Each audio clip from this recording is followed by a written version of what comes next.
চারপাশে সবকিছু থমকে গেছে। মনে হচ্ছে যেন সবকিছু এক ধরনের আবদ্ধ করে রাখছে। এক ধরনের হতাশার মধ্য দিয়ে যাচ্ছেন। কষ্টকর একটা পরিস্থিতির মধ্য দিয়ে যাচ্ছেন। মনে হচ্ছে যে কোন দিক থেকে কোনো রেসপন্স আসতেছে না।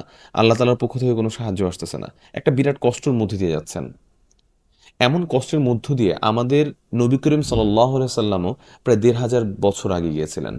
যখন উনার কাছে ওহী আসছিল না। উনি অনেক কষ্টের মধ্যে জীবনযাপন করছিলেন। অনেক এক্সপেক্ট করছিলেন যে আল্লাহ তাআলার পক্ষ থেকে একটা মেসেঞ্জার আসুক, বার্তা আসুক।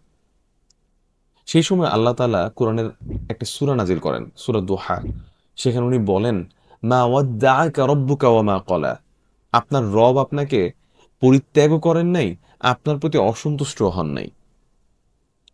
এই পৃথিবীর স্রষ্টা, প্রতিপালক, আমাদের স্রষ্টা উনি বলতেছেন আমাদের নবী করিম সাল্লাল্লাহু আলাইহি সাল্লামকে যে আমি আপনাকে ছেড়ে যাই নাই, আমি আপনার প্রতি অসন্তুষ্ট হই নাই। এর চেয়ে বেশি ভরসার কথা আর কি থাকতে পারে? যেই মুহূর্তে নবীজি ভাবতেছিলেন যে আল্লাহ তাআলা কি উনাকে ছেড়ে চলে গেলেন, আল্লাহ তাআলা কি উনাকে ছেড়ে দিলেন, কিন্তু না, আল্লাহ তাআলা বলতেছেন।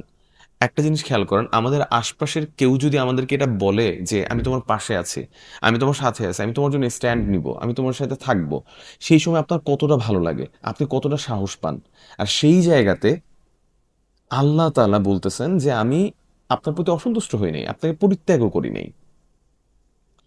আর এইটা দিয়ে আমরা একটা লেসন পাই, সেটা হচ্ছে যে আমাদের যখনই কোনো দুঃখ কষ্ট আসে তখন আমরা ভাবি যে আল্লাহ তাআলা মনে হয় আমাদেরকে ছেড়ে চলে গেছেন, আল্লাহ তাআলা মনে হয় আমাদের প্রতি নারাজ, আমি আল্লাহর কাছে যাব না, আল্লাহর কাছে কিছু চাইবো না।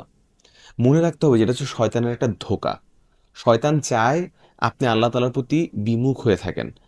কিন্তু আল্লাহ তাআলা বলছেন যে আমি যদি অনেক গুনাহ করেও আল্লাহ তাআলার কাছে যাই, আল্লাহ তাআলার যে দয়া, আল্লাহ তাআলার যে ক্ষমা, সেটা আমার গুনাহের চেয়ে অনেক অনেক বড়। তাই কখনোই আশা ছাড়া যাবে না, কখনোই নিরাশ হওয়া যাবে না। আল্লাহ তাআলার কাছে চাইতে হবে এবং মনে রাখতে হবে আল্লাহ তাআলা আমাদেরকে সৃষ্টি করেছেন। উনি আমাদেরকে ছেড়ে কখনোই যাবেন না। উনি আমাদের উপর কখনোই এমন কোনো আযাব দিবেন না, এমন কোনো শাস্তি দিবেন না যেটা আমরা সইতে পারি না। তাই সবসময় আল্লাহ তাআলার কাছে যেতে হবে। যত যেই ধরনের পরিস্থিতি হোক না কেন, যত গুনাহই করি না কেন, সবসময় আল্লাহ তাআলার কাছে যাইতে হবে এবং আল্লাহ তাআলার কাছে দোয়া করতে হবে নিজেদের উন্নতির জন্য।